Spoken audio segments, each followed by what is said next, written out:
Hello, everyone. I like to talk to people, everyone about. I titled this video "It's a Risky Business."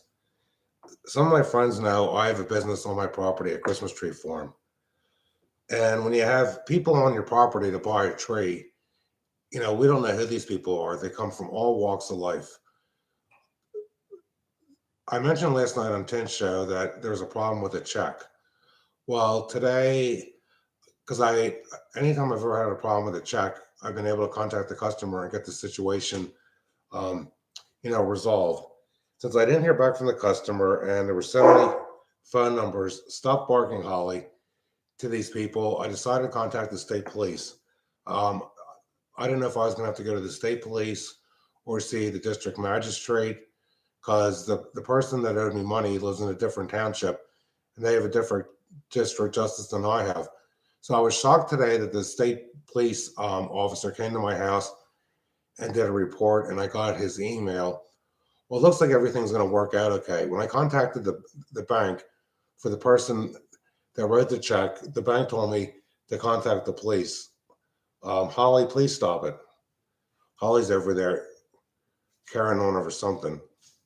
One thing you got to remember when people come out to the tree farm, the first thing they see once they drive past the house is on the days where it's not raining, is Holly tied behind the house to 100-pound tractor weight.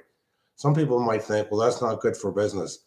But the way times are, I think it's really good people see the type of pet we have here. Um, my wife always feels like kind of vulnerable. She feels violated on weekends when we have all these people walking around the property. You never know what somebody's kid might do, throwing a rock they see on the ground at the house. But having a business at your house, you're opening yourself up to being vulnerable. And unfortunately, look at it like this. I'm not one that's ever tried to be in the spotlight because of me being involved with the game commission, and there's been newspaper stories about this over the year. I feel like I've kind of made a spectacle of myself. And, my wife and I, except for during the tree business, we just like to, exist in this house and be left alone. But the good news is it was the person that wrote the check. When I called the bank up, the person's bank, they wouldn't really give me any information at all. When I did a search on websites about finding out if a check was valid, it came up that no account existed. Well, it looks like the person made a mistake, and the person's gonna pay me at the end of the week. Figure one thing I've learned in life is give people the benefit of the doubt.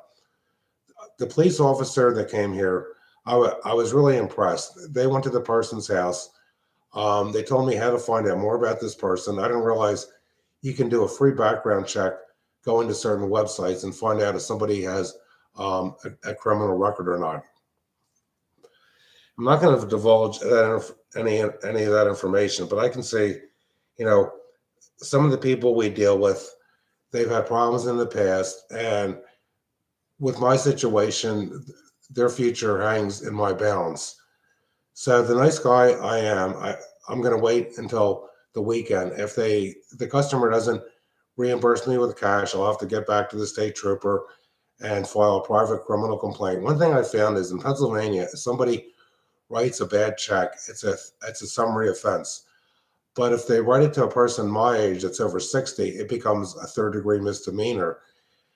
Because I'm over 60, the charges go up one step and the penalties. And if somebody made an honest mistake, I don't want to ruin their life. If they do the right thing, I'm more than happy, let bygones be bygones. Because the guy called back after the state police contacted his residence and was very apologetic. I look at it like this: when in life, I've always been preaching, do unto others, the way you want them to do unto you. It's the golden rule in the Bible. I believe it's worth giving people the benefit of the doubt. Some people, are a victim of circumstances. If you give people the benefit of the doubt, if they see someone was kind to them, maybe they'll rethink the way they do things in life. I just wanted to, because I mentioned on Tim's channel, I was a little upset last night over this because I thought, am I going to have to go to the local police in one township and go see my state police? Then we have a new district justice in my area, and I don't know, and the website wasn't updated. and I didn't know which address I would have to go to. But as I said earlier, I was impressed with how professional the state police officer was with me. The fact that he came to my house, he gave me his email, I sent him information.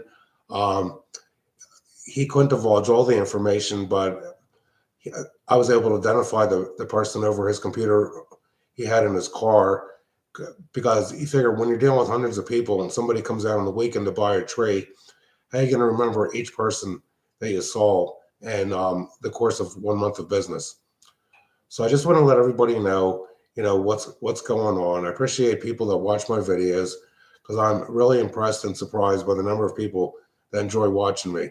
And I've said in other videos, I'm no different than anybody else. I'm just a hardworking person that enjoys, talking to my friends on YouTube and being on live streams.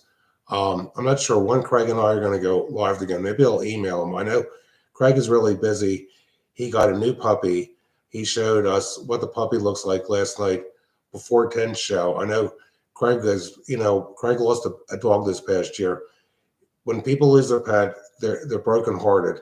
Um, time does help to heal wounds, but hopefully Craig and I and County Yorga and some of our friends from the 10 TV channel will be doing a live shortly. I just thought I'd give everybody an update. Thanks for watching my video and have a good day, everyone. Thanks.